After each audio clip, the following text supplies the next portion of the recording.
Hundreds of people gathered in Town Square on Saturday in St. George to remember those who gave all during the attacks on America on 9/11. Local firefighters were among those who were honored for their everyday sacrifices. Now, obviously, this is a solemn occasion, so how can you refuse? You know, we're just glad to be here participating in something that everybody should remember. Patriots were able to see for themselves the emergency response vehicles used in providing support to the community during times of need.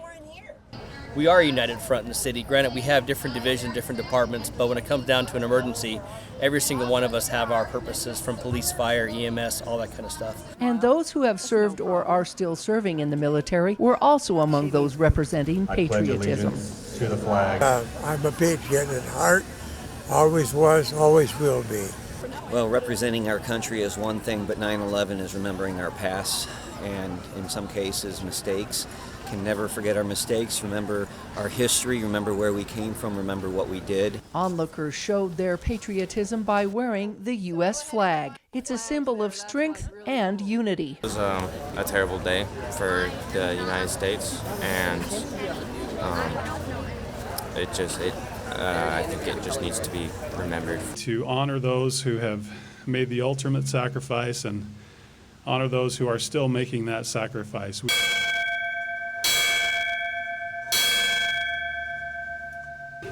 9:03 a.m. when the second plane hit the South Tower of the World Trade Center. Members of the Airforce Junior ROTC posted the colors. It spreads good awareness of what we do. It shows that people of different ages can show their pledge and stuff like that. Survivor of 9/11, Victor Guzman shared his story about escaping down the stairway from the 85th floor of the North Tower in New York on that day. Now, the staircase, is, of course, which I had never been in either, because I always used the elevator, was only allowing 2 at a time to get out. We started calling up to those that were above us just to find out, like, what floor is on that staircase. We only heard until, I'm from the 92nd, and nothing higher than that. I find out years later that the plane had hit in the North Tower on the 93rd floor. And who is coming up that single file stairs? A first responder. As we're looking to get out, they're coming in. So you can imagine why I wanted to be here today to thank them.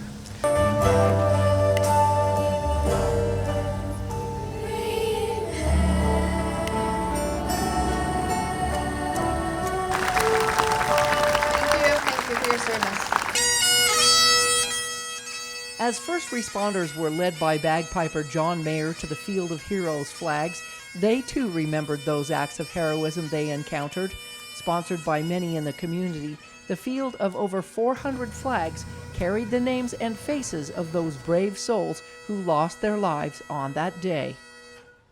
The Reverend Michael Judge was said to be among the first. It's a reminder, it's a tribute to those who had fallen doing their jobs, and especially those who fell doing their jobs every day and not realizing that that was their last day. I remember that morning listening on the radio, and I thought, this can't be real.